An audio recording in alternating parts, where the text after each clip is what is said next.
Hi everyone! It is good to be here again, talking to you all about good books for grades 4 through 12. Our summer reading club is in full swing. It's app-based, so you can go to our website and check it out. You can participate at any time, even though it's been going on for a couple of weeks, a few weeks. You can jump right in whenever you'd like. There are some really good grand prizes this year too. We also have Trivia Tuesday every Tuesday at 7 o'clock p.m. And that is all via Zoom, so you'll need to register for that, and then we'll email you the Zoom login link. And that's for kids grades 4 and up, and also adults, and you can be on a team if you'd like, or you can do it by yourself, whatever you'd like. Okay, so on to the books. We are going to start with grades 4 through 6 books. The first one we're going to talk about is called Freedom Summer, the 1964 Struggle for Civil Rights in Mississippi. And this is from our high interest nonfiction section that I mentioned a couple weeks ago. So our high interest nonfiction section in both in the grades 4 through 6 area and the 7 through 12 area, it's what it sounds like. It's high interest stuff that's going to be really good to read from pretty much from cover to cover for all of the stuff that's there. So we do recommend checking it out. There's lots of talk, of course, about racism right now. So here's a little history for you. This was a really, really big deal in Mississippi in the 60s. It was a summer that was full of a lot of violence and a lot of hate. But then progress was made, and of course this is just, I think, the year before the Civil Rights Act of 1965, which was a huge deal. So check this one out. I have a graphic novel. It's not a graphic memoir. I know I've been giving you so many of those, but this is called Cardboard. It's by Doug TenNapel, and he has a variety of graphic novels, and they're all really good. I recommend checking any of them out. This one is my favorite. It's called Cardboard, and it is it's a boy and his dad. A boy lives with his dad. His dad has very little money. Doesn't really have any money to give his son a birthday present this year, and so he gives him a cardboard box. And of course, at first, the kid's kind of bummed, but he decides to make something. He makes a creature out of the cardboard box, and the creature actually comes to life, which is really cool, until the neighborhood bully comes along and sort of takes it over and makes his own evil creations out of it, and he has to figure out how he's going to stop that. So definitely a good one, and if you like this one, go check out his other stuff.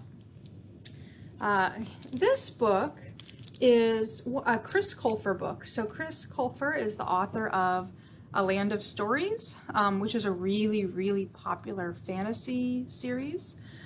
This is actually a brand new fantasy series, and this is the first book in the series.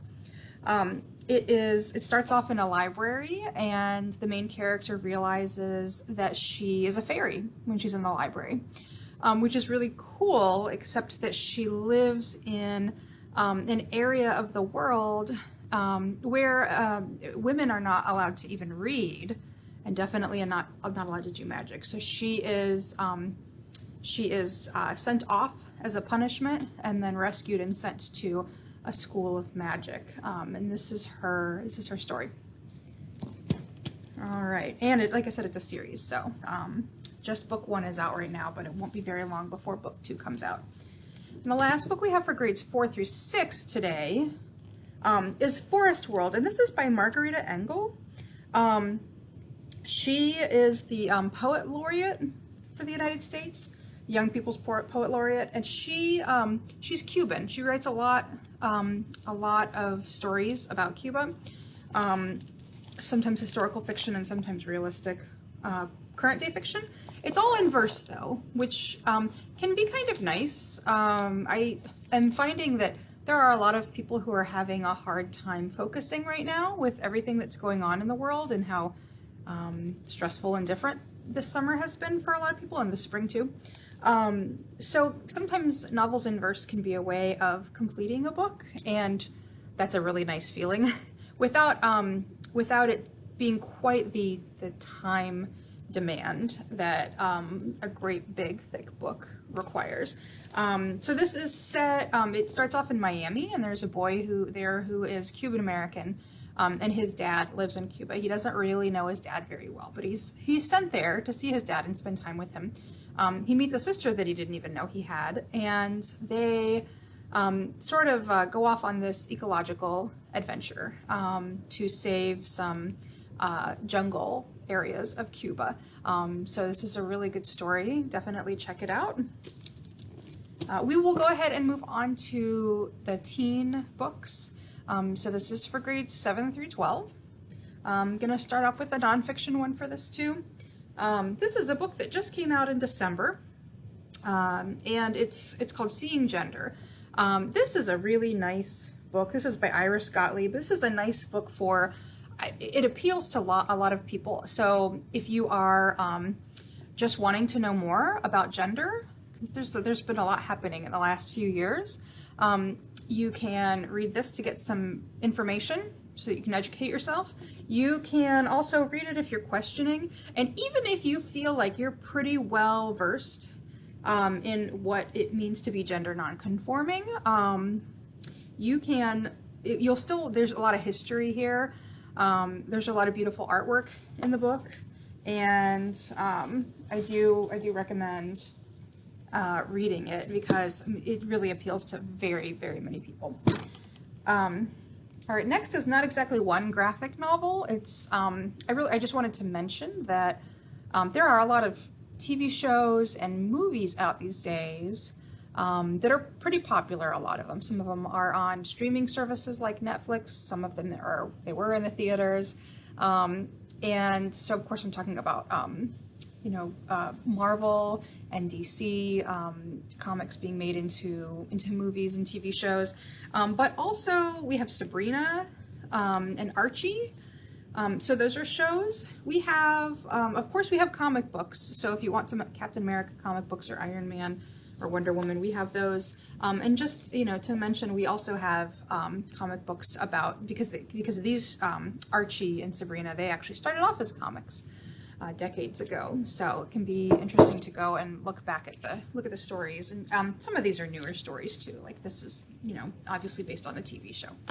They're worth checking out though if you really like those shows and movies. Moving on to fiction.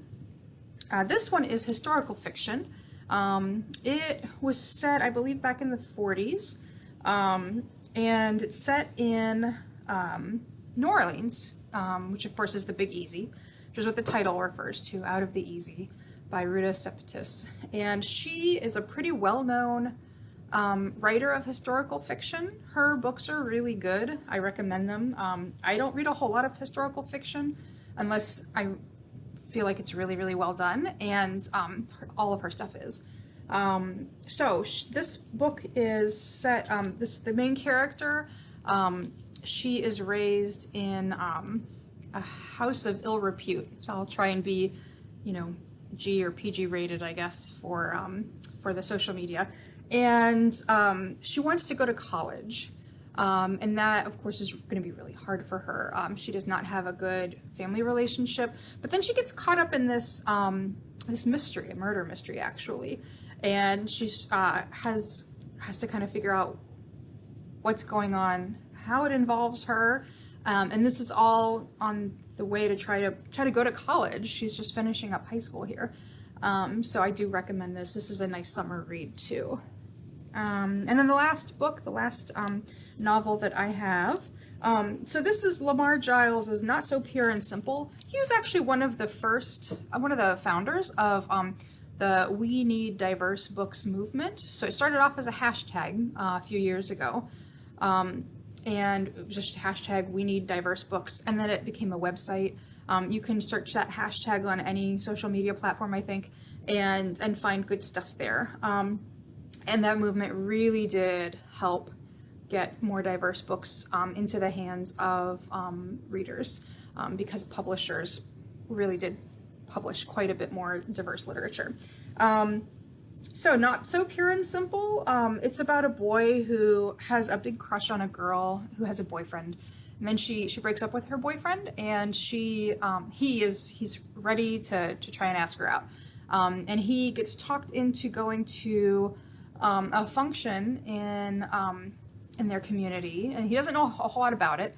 But he just wants to go because she's going, and so he shows up and he realizes that it's actually it's a purity pledge group, which is surprising to him. It wasn't really what he was thinking it was, and it wasn't really something that he was necessarily thinking that he wanted to be involved in. But he really likes this girl, and so he stays with the group, and then this is a story about his sort of exploring this, what it means to be in this group. And also, he just figures he's gonna end up dating this girl and it'll all sort itself out and it'll all be fine. But then, he's sort of trying to consider, what does she want? So this is another newer book by a really great author, and I do recommend checking this one out too. So that's it for this week. We are doing these every Thursday at 2 o'clock, and I know that people are trying to get good books to read, and I know a lot of people are used to being able to come into the library and talk to the staff people here to get book recommendations, and you can't do that so easily right now. But you can always call us during our curbside hours. We would love to talk with you and help you, either if there are specific books you want or if you just need help.